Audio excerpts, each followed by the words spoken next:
Welcome to CrackHeadStudioz. Aye. Hey yo, Ronin here, and if you watched the Madden Super Bowl Let's Play, then you know what this is, probably. This is Ronin's Comic Corner, Episode 1. It should be called Issue 1, since we're going to be talking about comics. My goal with this series is to turn a few people over to graphic novels and comics. And for people who already read graphic novels and comics, it's to tell them what to be reading, because the comic book industry is so oversaturated and there's so much stuff. This episode I'm going to be talking about, well, a little bit about the series in general and where it's going to be going in the channel, and a little about a graphic novel I picked up for $5, and not just at a comic shop, at Barnes & Noble for $5, called 7 Psychopaths. We'll get to that in a minute.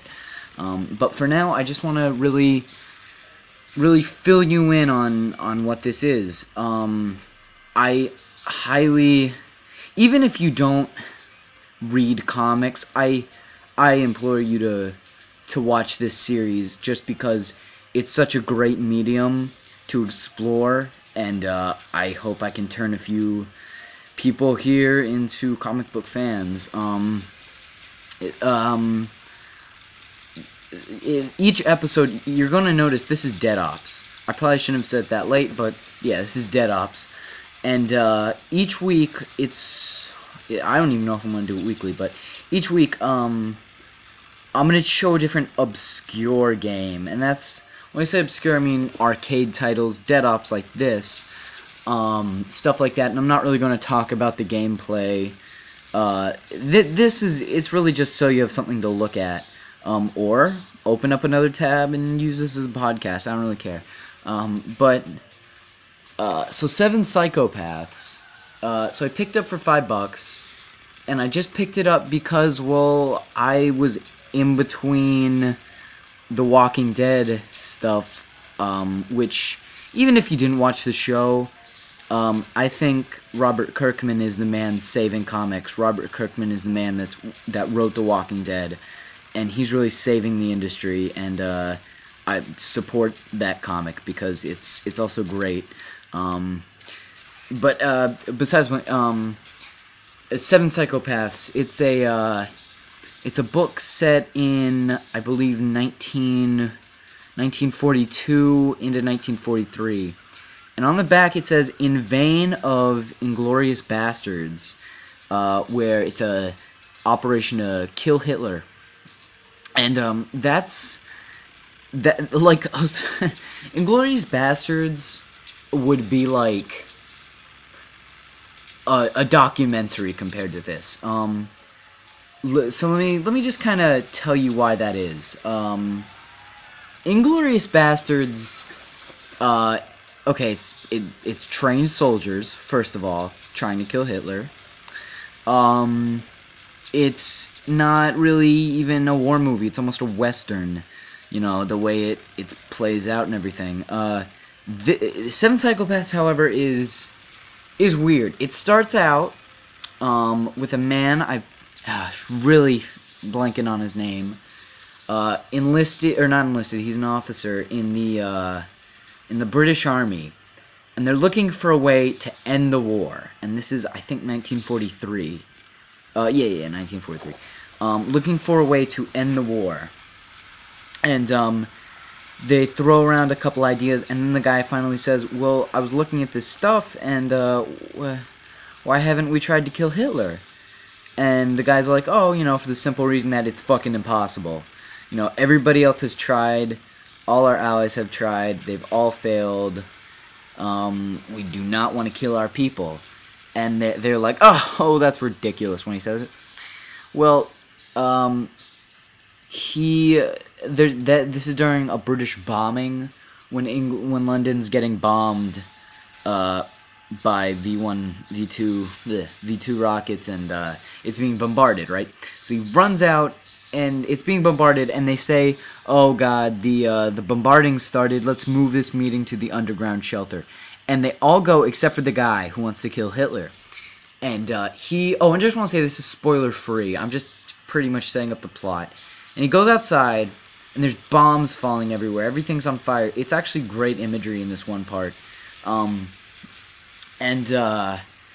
And he basically is just crying for the bombs to hit him because that idea was shut down so hard, the idea of killing Hitler. And no bombs hit him, and he's like, what is this? Is this a second chance, God? This is a second chance, isn't it? And it's worded a lot better than that, you know. So he sets out to kill Hitler. And he first has to enlist people because, like the guy said, it's crazy. No team would go on that mission. It's insane. It's crazy. It's psychotic, like a psychopath, like 7 psychopaths. See how it's starting to work out.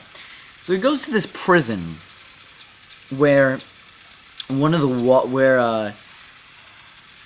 walls of this guy's cell are blown off, and I should also mention, he received a letter. The person that wants to kill Hitler received a letter from this guy in prison who doesn't think his idea is crazy, who wants to kill Hitler, and that's actually why I brought it up in the meeting.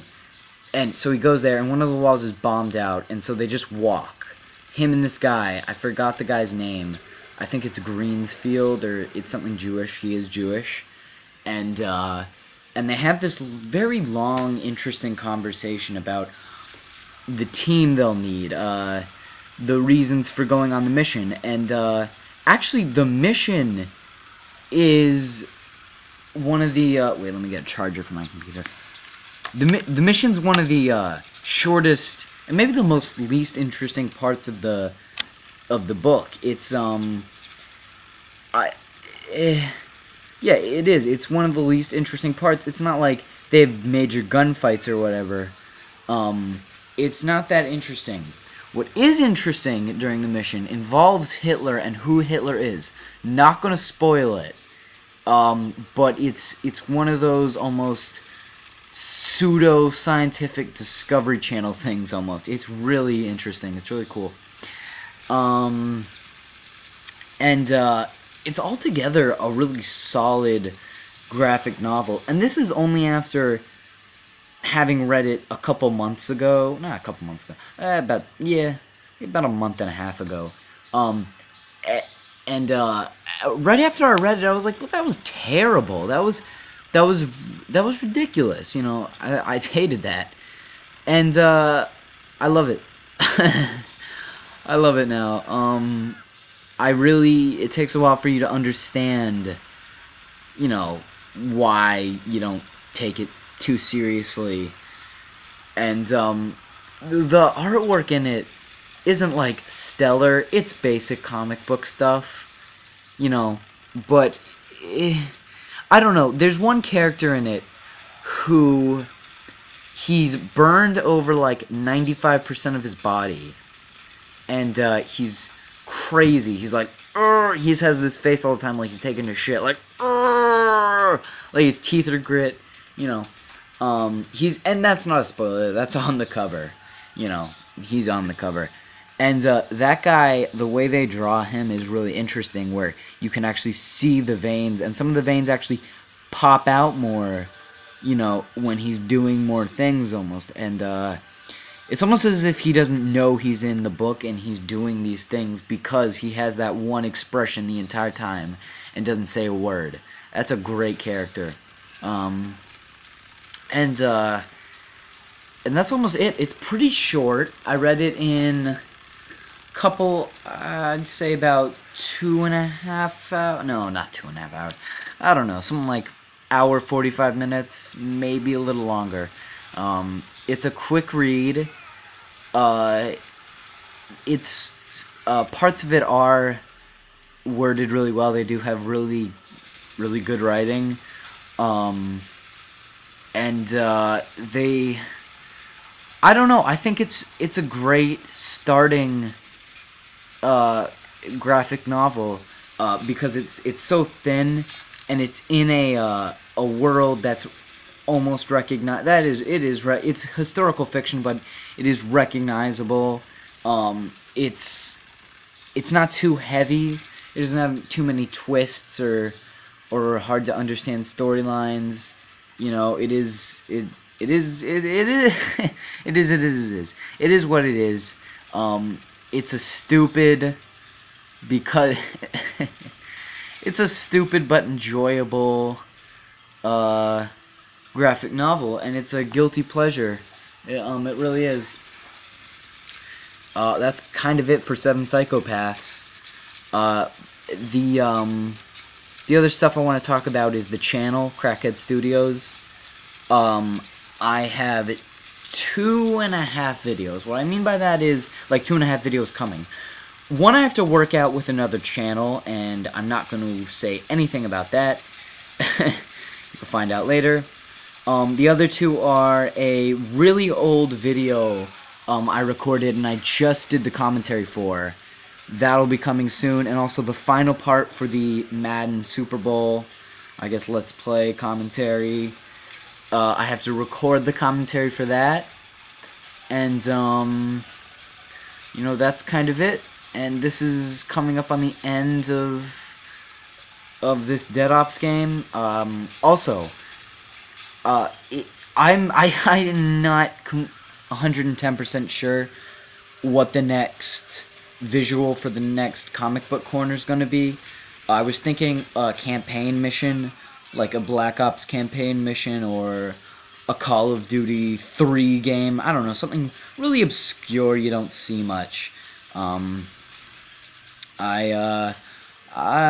don't know what I'm going to do about that, but I will find something, and let's just enjoy the Cosmic Monkey coming up. Winner, not bad. First, 26,000. Second, 24,000. Look at that. Look, hitting switches for the bitches. Look at those diamonds fall. Yeah, big money. Big money balla. Big money balla. This is kid Jose in my class who said my rap name should be Big Money Balla. Ooh, Cosmic Monkey's not happy. What the? Because they can't say fucking text, apparently. My treasure! Cosmic Monkey. Why isn't Cosmic Monkey, or Cosmic Gorilla, Cosmic Silverback? Why isn't Cosmic Silverback kill the other guy? Anyways, stay tuned to CrackHeadStudioz. Subscribe.